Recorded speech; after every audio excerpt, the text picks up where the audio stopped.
The ego of Skip Bayless led to the downfall of Undisputed. Skip wasn't self-aware enough to realize he wasn't the one selling the records. This single-handedly led to the end of the most iconic sports debate show of all time. From 2016 to 2022, Undisputed experienced significant growth, averaging around 200k viewers, with year-over-year growth only second to First Take. The highest viewership Undisputed ever recorded was 500,000 viewers in 2022, but it was downhill from there. When Shannon Sharpe first got to Undisputed, he was coming off of being fired and replaced by Tony Gonzalez on CBS Sports. Skip at the time was looking for a co-host for his new show Undisputed after leaving ESPN. He was on a search for a very long time. He was really trying to find a co-host that could match his energy and passion for sports, and Shannon was the perfect fit. Starting off, Shannon was doing a good job, but he was still kind of just happy to be there, not necessarily owning the opportunity that he had.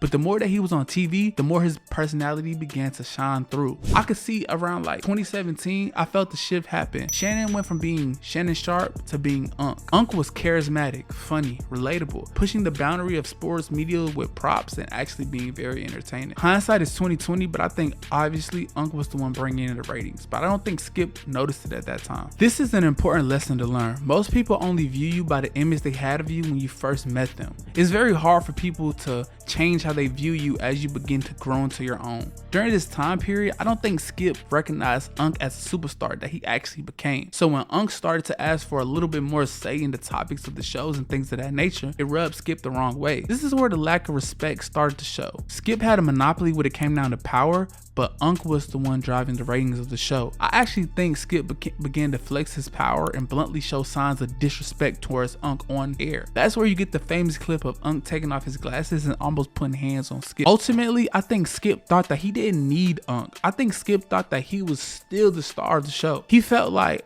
I created First Take and left ESPN, and then I created Undisputed, another hit TV show.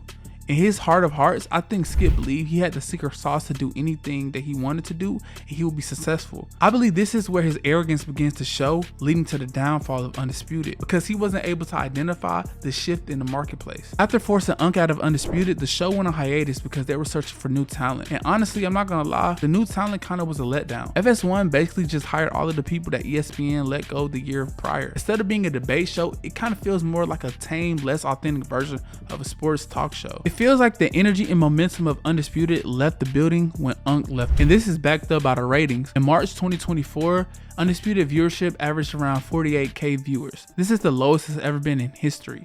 Meanwhile, Unk is currently building a media empire with Nightcap and Club Shay Shay, and he also recently just signed a new deal with ESPN. Currently, Unk looks like he's gearing up for a Pat McAfee type deal, while Undisputed is still struggling just to stay afloat. All of this could have been avoided if Skip was secure enough to hand over some control of Undisputed as Unk transitioned into the star that he became. Fighting A+ talent is a very hard thing to do in business, so once you do identify A+ talent, you should give them whatever they want because they're the lifeline of the business. Always treat your breadwinners good. Remember, don't be like Skip. This leads to the downfall of great companies.